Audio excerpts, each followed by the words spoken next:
and welcome to Connect, Engage, Collaborate, a podcast brought to you by the Tempe Police Department. I'm your host, Patricia Ramirez, and today I'm joined with three people, and thank you for being here. If you don't mind, can you please introduce yourself? Sure. My name is Marcia Johnson, and I'm the chair for the Arizona Women's Initiative Network.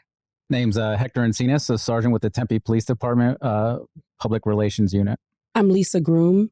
I'm Community Affairs Specialist with the Tempe Police Department and President of the Tempe Black Employee Alliance. And Sergeant Hector Encinas, what is the importance of partnerships for the police department? The partnerships with the community, I can't say enough. I think a lot of us come into this profession, seeing what we see on TV and through various mediums of media, and you get into this line of work and you want to help people, right? Like just how we all kind of started. I think as I've grown in my career now 15 years, just seeing how much the community is involved, and you're not going to be successful unless you have these partnerships. And when I was joking about, all the various partnerships that we have, when I was asked to come on here, I was like, oh my gosh, do you want the national ones, the state ones or the local ones? Because there's so many that really help the department achieve its mission. As soon as Chief Glover came in and we started, really looking at connecting with the community. I mean, it's one of his 3 C's, community policing, the collaboration with the community, and collaborative leadership. But he really pushes hard on the community engagement portion. And the only way we can do that is with these partnerships, because a lot of the times we may not have somebody accessible or voice or anything like that. I can give you a quick example. This past weekend, we just had a great event, Shop with a Cop. And we typically will put it out through to our officers to show up, and it gives us a chance to shop with these kiddos. Well, this year it was put on by the AZWIN, the Arizona Law Enforcement Officer, where they work a lot on community engagement enhancement, as well as A.B.L.E, the Arizona Black Law Enforcement employees. And so they help put that on sponsor. What that does is that gets us involved with a lot of these kiddos that are coming up who are just less fortunate during this time of year. And so I got the privilege of shopping with a 4th grader and a 5th grader. And I quickly found out that I was, 1, completely out of style. That was pretty evident. And 2, that sometimes I was like, okay, I'll just push the card, not say anything. But it was a great event because you kind of see and you're able to make those connections. And a lot of them will tell you which schools they go to. And you get to see a different side. And it's the side really that I think a lot of us are capable of having and doing, but we just don't get a chance to exercise that quite often. Is that the first time that you've participated in that? No, we had done Shop with the Cops specifically for as long as I can remember being here. There's other events that we will host, and one that I can think of as well, and we have AZWIN here, but it was like the 30 for 30 that we just recently did. That was the initiative, right, to get about 30% of a recruiting class by 2030 of female representation. So we got to participate in that kind of recruiting method. We got invited. It was ourselves, Mesa, Gilbert, all this stuff, so we can reach out. And again, it's just more about diversifying. And really, that's the biggest thing that I see with creating these partnerships is you start diversifying who makes up your community. Not to go Sir Robert Peel on you on 1829, but it really is the police, or the community and the community of the police. I mean, it sounds corny, but it really is true. Do you mind telling me how you felt when you left, like after you participated in that this weekend? Personally, I mean, how did you feel? My feet hurt because my 5th grader, God bless her, she was super sweet, but it felt really good. And it's tough because you can kind of tell some of these kiddos, you're trying to make them the most important thing at that time. And then being cognizant of what you wear, what you represent, and I represent the Tempe Police Department and just police officers in general. And to show them that you're important, you matter. And just to kind of go and see, like one of the first things that was evident is that she wanted to get stuff for other people. Oh, that's sweet. And so that was kind of one of the things that I was noticing. And it was like Taki's just spiced. I was trying to get her to get hot Cheetos, but didn't really work.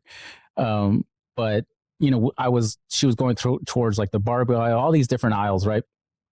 She wanted to keep getting stuff that was like, would be available either to her siblings or her friends. And that was like kind of eye opening. And I kept trying to remind her, I'm like, no, sweetie, like you can, get other stuff. But we ended up getting some pretty cool clothes. Again, my style wasn't really good, but I was mostly just left like very satisfying, and excited to do it again. As you were with her, what do you think was your positive seed that you were able to plant? So I believe in verbal positive seeds, especially with children. And did you have any experience that you felt you were able to leave her with?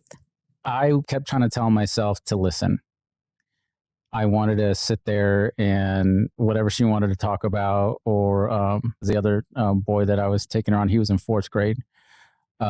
Just to listen to him talk. We were just talk about sports or whatever interests them, but just to give them my attention. That you're the most important thing right now that I have going on. And again, that you're important and you matter. So I just wanted to kind of do that. And I wore the same outfit in Class B's. So I'm trying to associate that whole thing and kind of work on those things. But yeah, that's what I kept trying to tell myself at least. And we also have Lisa Groom here from the city of Tempe. And can you tell me, what is Cops and Clergy initiative and how has it helped connect with the police department and communities? Cops and Clergy was a vision that Chief Glover had when he came back into the department. He wanted to be able to connect with the clergy, not just of any particular denomination, but all faith-based leaders, not just in Tempe, but in the Valley, because he felt like clergy, those are the people that people trust. When things go wrong, something's happening, people don't understand something, people talk to their faith leaders. So he wanted to have that relationship and be able to sit down and collaborate with those faith leaders so that they would know how to communicate with their members and with the community that they serve. So it's about transparency, but also having that straight line directly to someone.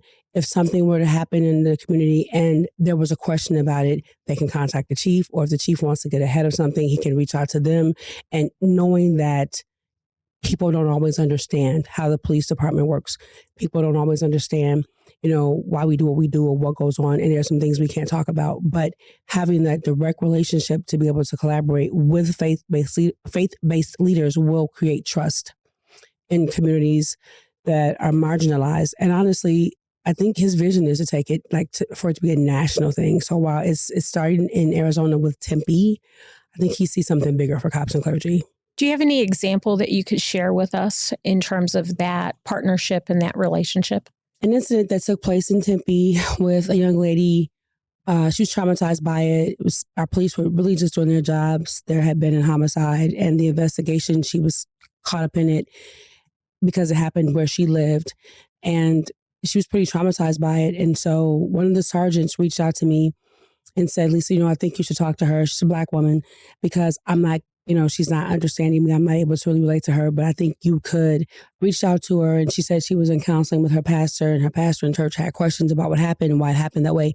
So I said, well, you know what? I can go talk to your pastor if you want me. So if he has questions, because you don't know the answers, maybe I can go out and meet with him. And church was in Glendale, and they were very receptive. And I met with the pastor, and actually he had me speak to the congregation because it was a night that they had their Bible study. That particular pastor is now a member of the Cops and Clergy team. He's been out to participate in a panel discussion on crucial conversations. But what that did was it gave the people in that congregation, a predominantly Black congregation, kind of an insight to the police department, because I can say what an officer can't say. And also I can walk into a room when people don't want to see the police.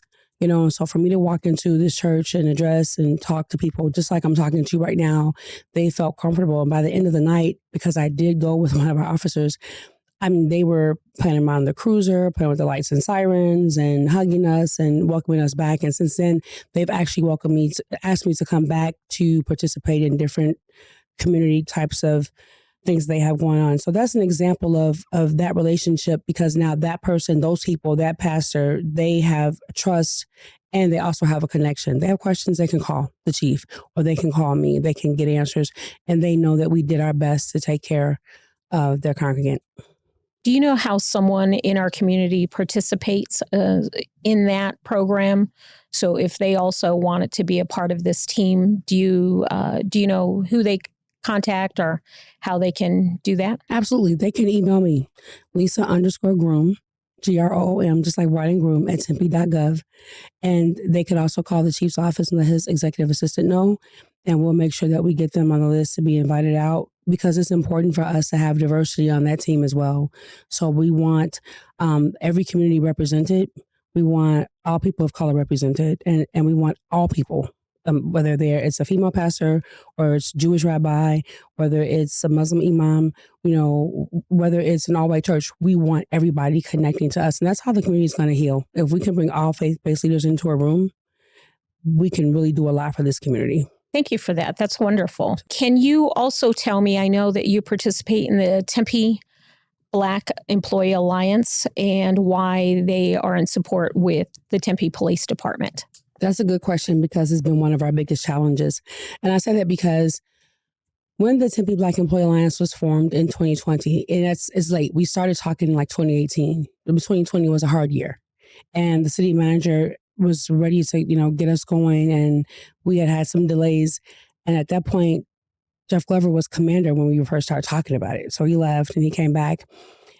The thing that we understood, if we were going to be a Black employee resource group within Tempe, we had 3 pillars. One was social justice, community engagement was the other, education and mentoring is the other.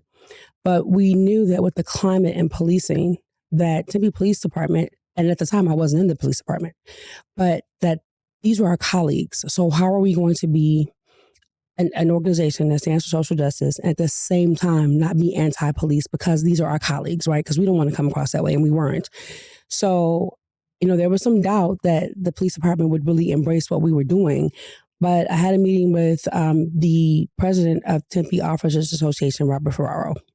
And Rob and I, we formed a really great relationship. They have been amazingly supportive of us. They've actually helped us with our Juneteenth program financially. And he understood what we were trying to do was stand with the department. We understood that we're Black, our lives matters, but so do our police officers, right? These are our colleagues, they're great people.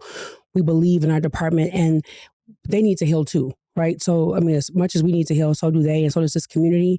And we feel like we could do it better together. And we've been challenged by various, social justice groups, activists feel like, well, you're Black, you shouldn't stand with them. And it's like, we absolutely do. Some of us are from policing families, and I am too. But if we can't support our colleagues, are we really an employee resource group? Because they are employees too, but we believe in them. We don't believe that every department is perfect. We believe that anything can be better, but we can help you make it better, right? And at the same time, we want people to know that they can't just come for our department like that without having to deal with us too. But we can also go into spaces to talk about our officers and our trainees. And we have a relationship where twice a year, our meetings are dedicated to Tempe PD and what they want to present to us or any questions we might have. And Commander Dane Sorensen has been awesome about educating us and making us feel like we can reach out if there's a question about whether it's an investigation or any particular process or policy or way of doing things. He's really educated the Tempe Black Employee Alliance a lot, and we have a really good relationship with him. Our chief is a founder, Chief Glover. Lieutenant Marcia Johnson is a founder. We have 2 other members of the professional staff who are officers in TBA, Tanya Logan, who is communications manager, and Jimmy Johnson, who's budget manager. So we do have police employees who are founders, and they can't come to work and feel like we can't support them. But if something happens with Hector, and I know who Hector is, and we know that, no matter what happens, there could be something that could improve, but we're standing with Hector, and if there's a policy or process we feel uncomfortable with, we can have a conversation, but we want Hector to feel supported and not attacked every time something happens with our community that the police department can't really respond to. So we are in solidarity with our police officers. Thank you for that. So about how many members do you have? Technically, we have about 80. And so we meet once a month and we have hard conversations. And I would say in any an average meeting, we may have 40 plus. It depends on people's availability because it is during a work day. And right now we're still virtual because it gives people more opportunity, but we have partnerships in the city of Tempe, and we have partnerships with other Black employee resource groups and some of the corporations that are within the city, like Becton Dickinson BD, and Tech Data, which is TD Cynics. Those Black employee resource groups also partner with us. But the great thing about that is they too have a way of connecting to us in our police department, and they've had meetings with our chief, and they've had him on panel discussions. And so those are other groups of people that we're able to reach, and who can say, I really do respect and appreciate the Tempe Police Department, and feel like they are in a safe community, and that if they have questions about something, that they can get answers to the questions that they need. So it kind of spreads, but we all need to heal. And that's the only way we're going to do it, is if we could all be on the same page and support each other. I totally agree. So I don't know if Sergeant Encinas or if you can answer this, but are there also other things that the police department does to assist with transparency with the community?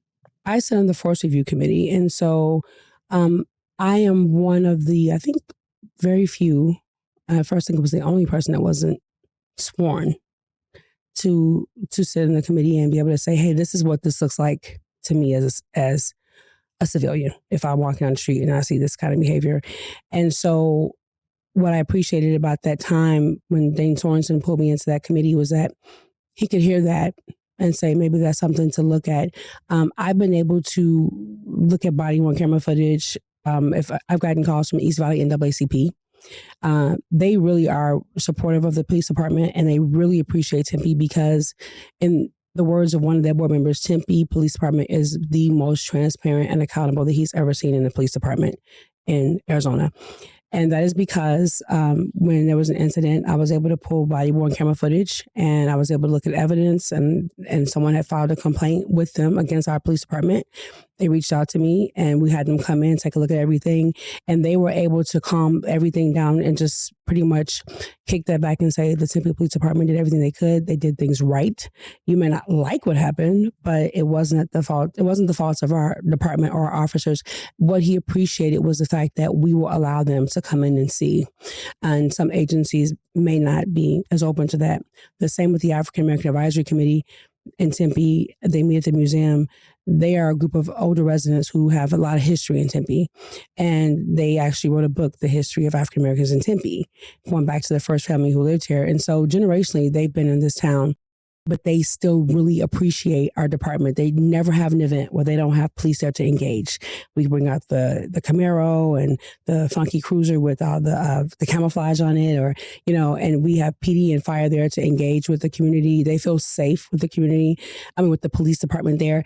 And so that's another partnership that fully supports. And that's another partnership that connects to Chief Glover because, again, before he was even chief, he was a part of that community, that partnership too with the African American Advisory Committee. And so there are a couple other groups in the city that we've had interactions with, but not always because something good happened. But that's okay because we can make it right, we can resolve it, we can get to the bottom of it, and we always end up in a good place. So one of the bigger ones that we try to emphasize here at the department is making sure that we're speaking and who our audience is.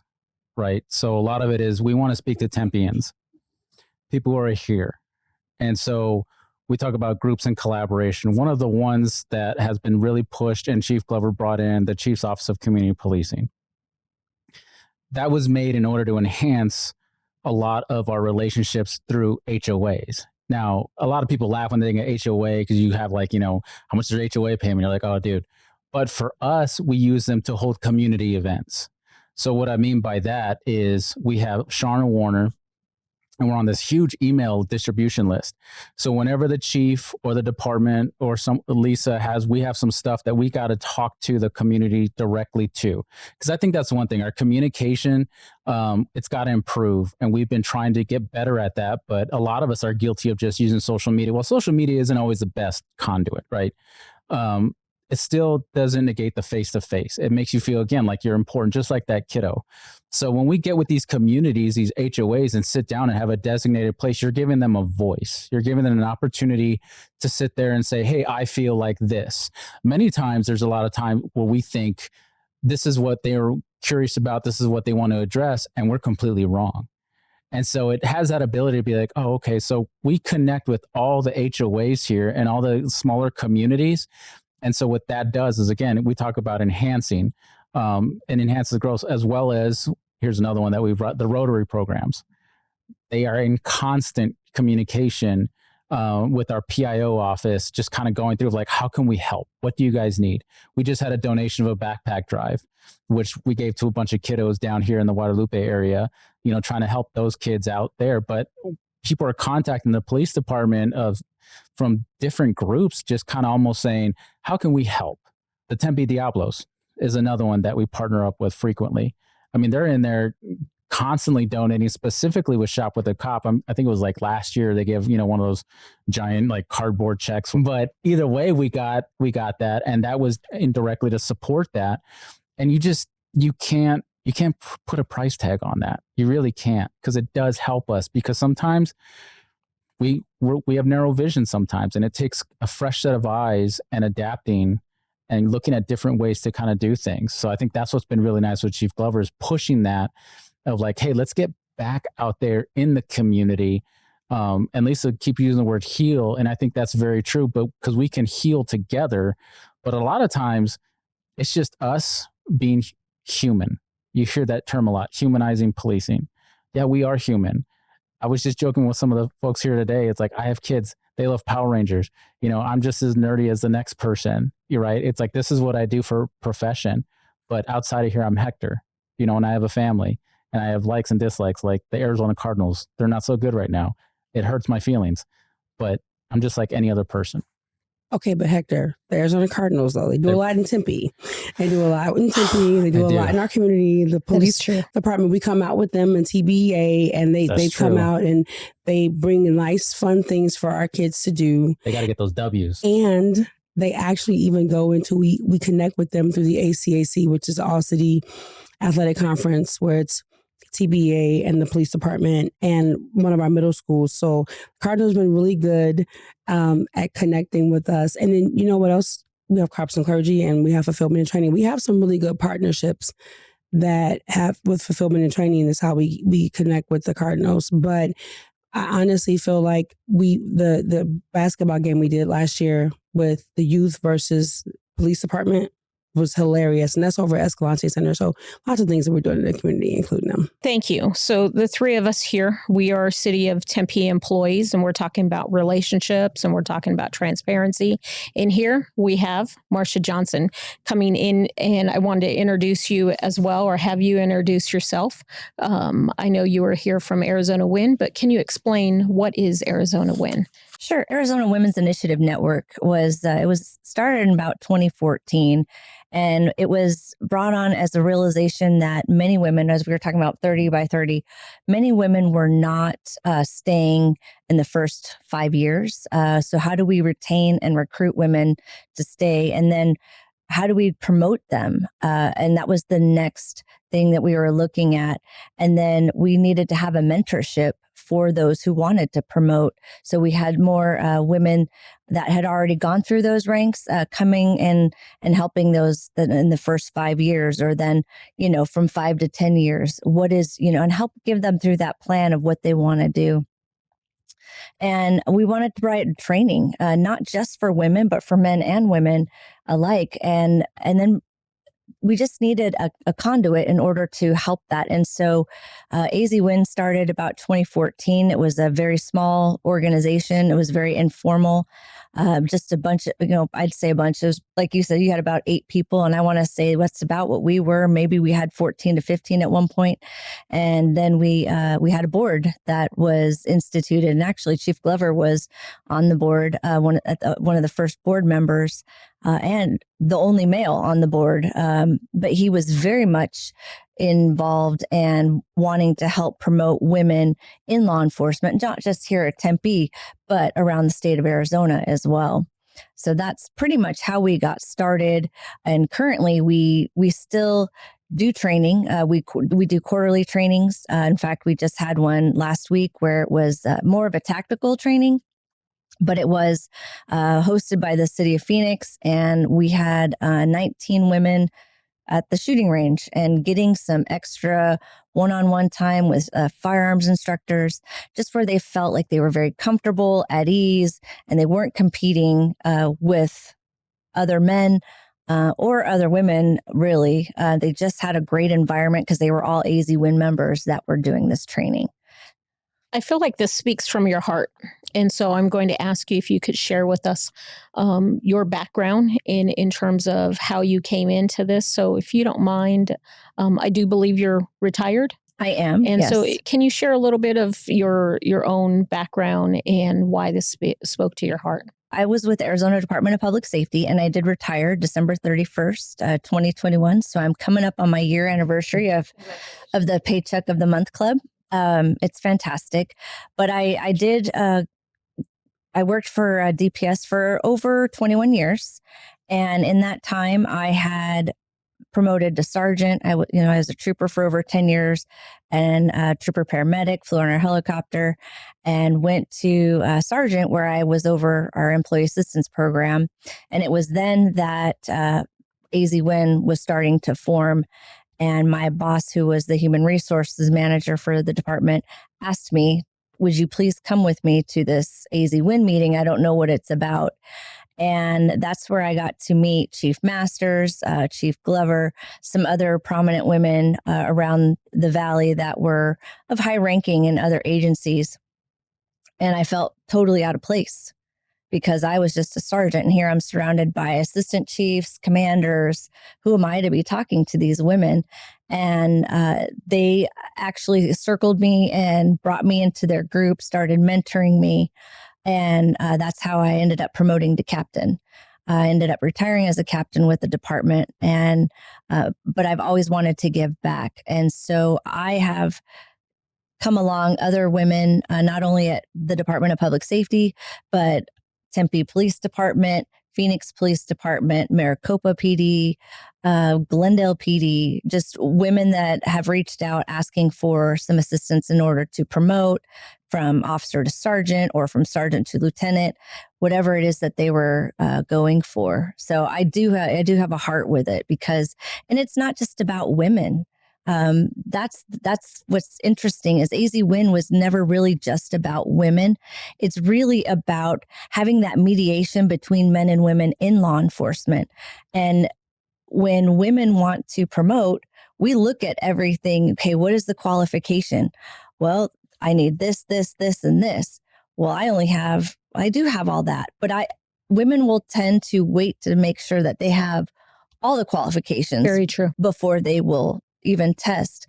And in most cases, their male counterparts, not a dig, will look and go, well, I meet a couple of those. And then they're confident to try that promotion or go for that promotion.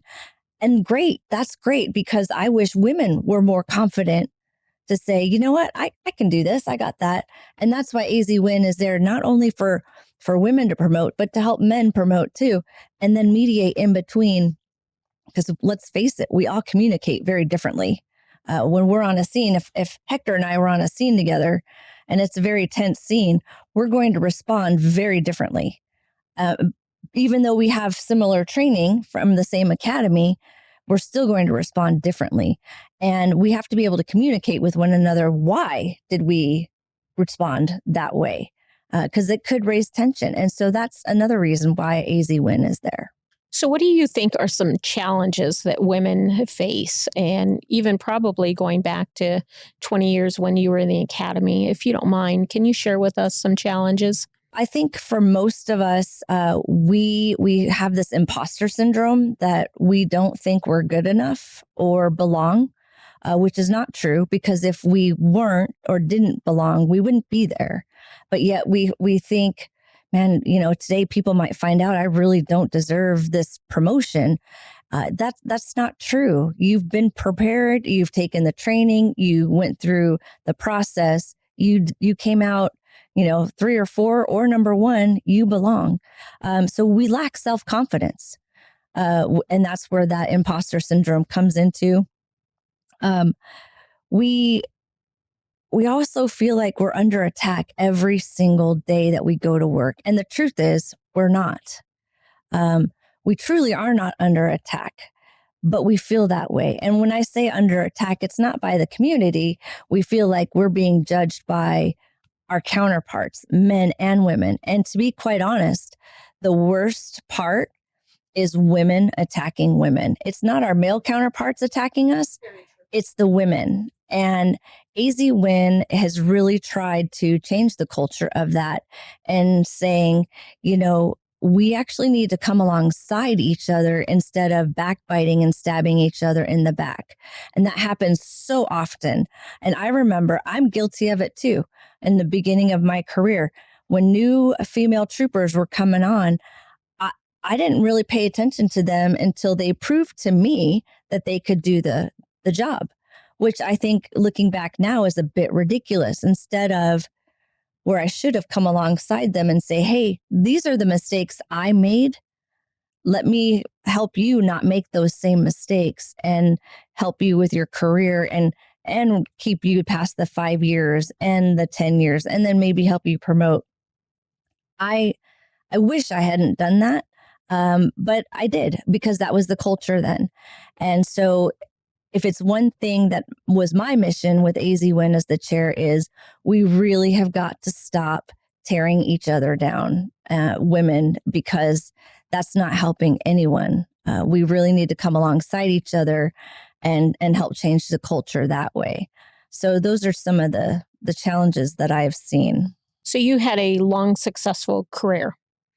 And would you say, when would AZWIN would have been beneficial for you? If you looked back at your career, you have 20 years, when would AZWIN have come in and just been such a benefit for you? Oh, day one. I think that if AZWIN could go into an academy setting and just have an informal conversation with the whole class, not just women, but the whole class, have that informal conversation and talk about what are those challenges out there. And we are going to react differently on a call. And knowing that that's okay, because that's how we are. That's what's in our makeup. We just need to be able to work together. And I think if we can start then we can start changing the culture of policing completely as it relates to men and women, because it is different. We do look at things differently.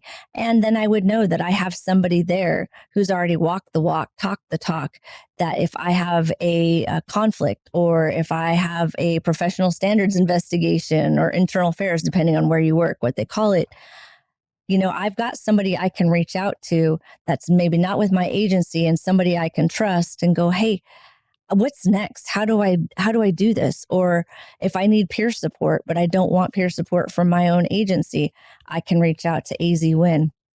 So I think from day one really would have been very valuable for us, for me. For the listener, how would a person be a member of AZWIN? Is it difficult? Is it easy? Could you walk me through how a person would be able to start participating? So we are actually in a process right now where we are pushing out for professional staff, not just sworn. And we realize that as we have pretty much just had conferences, our annual conferences, and we were getting more and more professional staff that would come to our conferences, and we didn't have a track for them. And so I feel like we're starting to go that direction. And the easiest way to become a member is to go on our website, which is azwin.org. And there's a button that says become a member. And that's just the easiest way. You will fill it out, who you are, what agency you're from, professional staff or sworn staff. And that's it. You're a member. You'll pay your dues. And every conference, if you come to the conference, your dues are in that payment for the conference. So that's already connected. It's super easy to become a member. Yep. That's great. Can you walk me through some of the programs? And so if someone was tossing back and forth, we're all so busy, But would you be able to tell me what are the benefits? What are programs that are offered? Are they're monthly programs, or it's more of an annual time? What we do is we put out quarterly trainings. Like I said, we just had one that was more of a tactical set for sworn. We are looking at instituting more professional staff training. We have annual conferences, and the past 2 years we've done a day zero training, which has been tactically based. What we're also looking at doing for our next conference, which is going to be in Tucson, we would have a tract for the sworn side and a tract for the professional staff. And it doesn't mean that they're going to be totally different. It'll just be specifically adjusted to their needs, like with promoting. There are different ways that you're going to promote, and how they do processes on the sworn side and how they do it on the professional staff side are completely different. So what we're really trying to do is bring in more professional staff that can mentor other women or men in professional staff settings, whether it's dispatchers or records or crime scene analysts. How can they go forward with that and promote better? And so we're looking at having like a day zero specifically for professional staff that's not tactical, obviously, and then still have the day zero for sworn. That is a tactical. But the other things that we're offering, is our conferences, like I said, our quarterly trainings. We also have the mentoring, which you can meet with your mentor one-on-one. You could do it as a group. We've done mock oral boards. I've actually sat on mock oral boards for women testing for chiefs of police. And I've sat on about 4 of those, and each of those women are now serving as chiefs of police out of the state of Arizona, but they started right here in Arizona. So I feel pretty good about AZWIN supporting them and helping them through and giving them some tidbits. Now, granted, I was a captain and not a chief, but able to give some pointers and they were successful is fantastic. Oh, that's wonderful. What do you guys think of that? Hearing as you were sitting back there, it made me want to be a member. So I'll be very honest with you. And I kept thinking, because I've had, as a patrol sergeant, I've had different employees under me, and hearing Lisa talk, and it's the one thing I think that means the most, having these partnerships outside of law enforcement, is the exposure to different folks. And one of the biggest ones that I got to participate in, I'm sure it might be discussed later, but is with the Telos group. And the reason I bring that up is because you get exposed to different histories, different cultural histories, histories of law enforcement, some that are favorable, some not so favorable. And we've talked about trauma and stuff like that, and healing and all that. And I think being able to sit there and have a partnership with AZWIN, hear stories of women in law enforcement, teaming up with Pride, hearing about their experiences, and then how it correlates into working as a public safety entity. It just really opens your eyes, and I think makes you a better officer and a better person out there to sit there, because that's what your community is made up of. We have ASU right here where there's 40 different languages, coming in every year. Is 30,000 plus students coming in. So those are brand new folks who are bringing, this is a transplant state, right? I mean, so you have people with all different cultures and beliefs and ideologies and trauma coming here. And that's one thing that I think is extremely valuable that I don't get to recognize enough with these partnerships, is that like you have somebody, like I was fortunate, like I had Lisa when she came in, and it was one of the things where she was helping me kind of work through some of these things, especially during the protests, to kind of understand some of these, because I always looked at it through one perspective. So it gives you that fresh ability to kind of look at things from all sides. And I really just think it makes you a better person, because now you kind of reflect a little bit more with the community. And also I think it gives you that a chance to sit there and say, I didn't know that. And how many times in law enforcement do we not like saying that? I mean, You're a detective because you're still a detective, right? And it's really hard for us to admit, like, I didn't know that. You're like, oh yeah, you kind of just, BS, and you're like, I'm gonna Google it later. But really, I mean, that's the thing. It's a de-escalation thing. I think that it's helpful to have the partnerships, especially where you would include professional staff, because that's what I am. And as professional staff, people are sometimes shocked when I go somewhere and I'm speaking like at that church or in many different settings and go, you work for the police department? And it's hard for people to realize that a police department can't function without professional staff. And because there's so many things that professional staff brings to it. Conferences, like I've been to some of the conferences and some not so great with professional staff issues or hearing from professional staff, because I think the assumption is that if you're here in law enforcement, because they don't look at professional staff as law enforcement, right?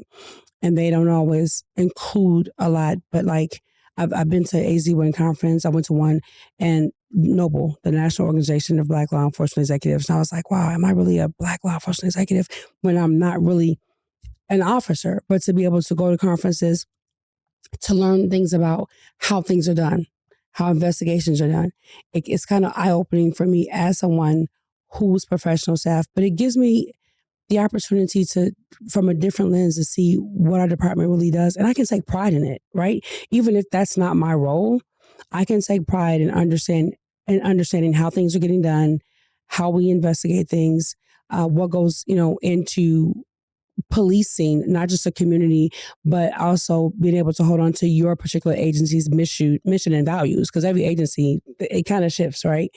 And so I was really proud when I went to those conferences, and especially even the one with National Organization of Black Law Enforcement Executives, because they're national, they're everywhere. And to be able to connect to women in New York and Michigan and Georgia, some who were chiefs, retired chiefs, some who were professional staff, the things that I learned, the things that I was able to bring back, the understanding that I have, the respect that I have, but also they were impressed with what Tempe was doing.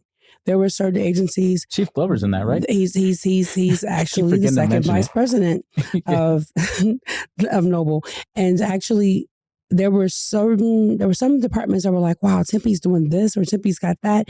And then to know that my position was written into policy for FRC, which is a Force Review Committee. Some were really impressed with that, because as Black law enforcement executives or female law enforcement executives, we're still those marginalized groups of people that are dismissed in law enforcement sometimes. And I honestly think that it was helpful for me in my career.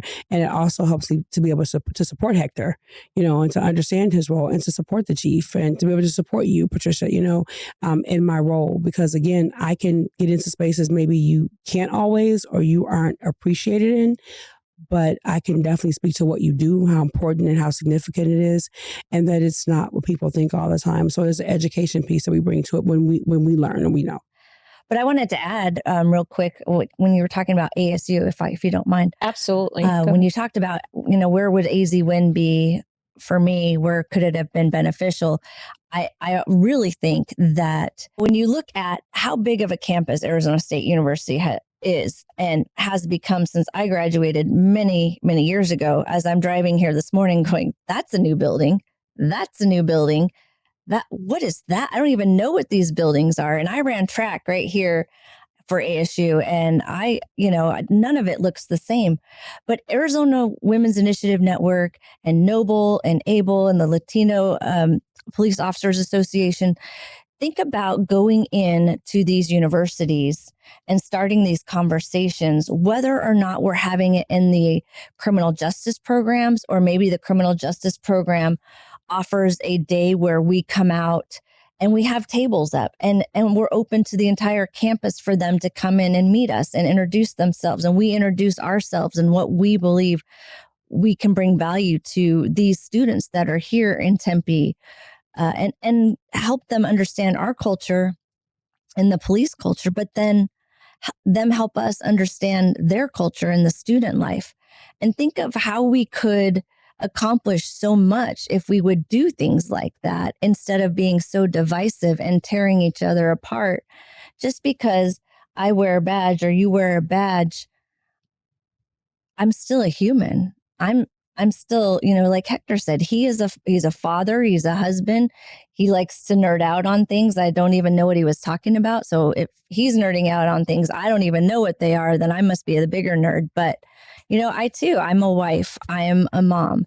I'm a soccer coach for a high school, which I'll actually be here in Tempe this afternoon for our game. But I'm not just a police officer. I'm not just that badge. And now I've retired. So that badge is just a part of my history, of who I was. But it's not what defined me. And I think that that's a problem where a lot of the college kids don't understand that the badge is just a role for us. It's not the definition of who we are. So I think if we could just get into those, even high schools, introducing our culture to them and them introducing their culture to us, I think we could start this conversation and heal and mend the division that's going on right now. We actually have a good relationship with ASU as Tempe PD. We would meet quarterly with ASU PD to talk about the things that were going on campus. But also I've met with the executive dean at ASU, and I've met with her under the police umbrella as well as the Black Employee Alliance because of the fact that there are so many different cultures represented, and we represent everything. I feel like you're absolutely right. If we can get that connection to them at a younger age, which is why like fire is working in like the high schools. And so our goal is to go with you to the junior colleges, to the high schools, because if they don't see the uniform, they may come over, they may come talk. And that's also how we can help recruit for even professional positions, but also helping people understand, because some people still have a fear. And in some communities of color, you have people who make you feel like you're a traitor if you are, in solidarity with, or if you're okay with the police department. And people like us in spaces like conferences or schools, we kind of like, we bring that down, and people feel differently when they walk away having talked to an officer, right? Even if they had to approach me before they approach Hector, I can say, well, hey, that's great because Sergeant Encinas here can talk more about this thing or that thing. And so sometimes, you're right, we definitely have to be in those spaces. And we've tried the college community right now, the young people in school right now are different and a little harder to break through, but we keep working at it. We really are going to keep working at it. And so I think together we'll get it done. So Sergeant Encinas, we spoke about some partnerships and we spoke about Shop with the Cop, but can you also tell me about any other relationships and partnerships that we have with the Tempe Police Department in the community? Yeah, there's actually an event that's going to be happening shortly, and we're teaming up with Angels on Patrol. And they've been a pretty active organization, and their whole mission is just to enhance that relationship and that collaboration with cops in the community. So the one we're doing right now is they're having a fundraiser and a kind of a golf tournament. And we raise money because what they do is they help out a lot of law enforcement employees who are going through any type of difficulties and stuff like that, and make sure that, they have the resources and funds available to them for, things that they've been going through. And they truly do a ton for us. We probably have about 4 or 5 events annually in which we team up with them. Matter of fact, I think our Assistant Chief Anderson or Executive Chief Anderson, is well known with Jackie, who's one of the main organizers of Angels on Patrol. So it's a great partnership that they have. And I remember you had asked before about, all the partnerships we have, and this is nothing against any partners that I've omitted. It's just that there are so many. And then I just try to think of, the various ones that I've been a part of, because there are some that I personally have not been a part of that I'm sure that we've had before. But there was one, again, kind of touching base on the Pride community, where we participate not only in the parade in the past, but also with one of their award ceremonies downtown. And I got to go to one of those. And again, I really talk about kind of that education portion of different communities and understanding. And it was one of those things with the LGBTQ plus community. I wasn't too versed on it. And so when I went there, I got to hear some really cool stories of some of these folks who came up with the difficulties, right? We kind of hear some of them, but it's so different when you're there in person and they tell you some of these things that they had to overcome. One of them was the founder of Barrio Queen. She had a great story and success, and clearly she's doing really well with all the restaurants. There's one in here in Tempe Marketplace, but it was just really cool to see that. And so again, it's kind of that humanizing thing where it's not just something, it's not a Twitter post, it's not something on Facebook or an Instagram or, what's the TikTok or whatever. This is an actual person with an actual story, and you can't help but not be touched by it. I just want to thank everyone for being vulnerable and for sharing and for having the passion and the excitement. It was a great conversation.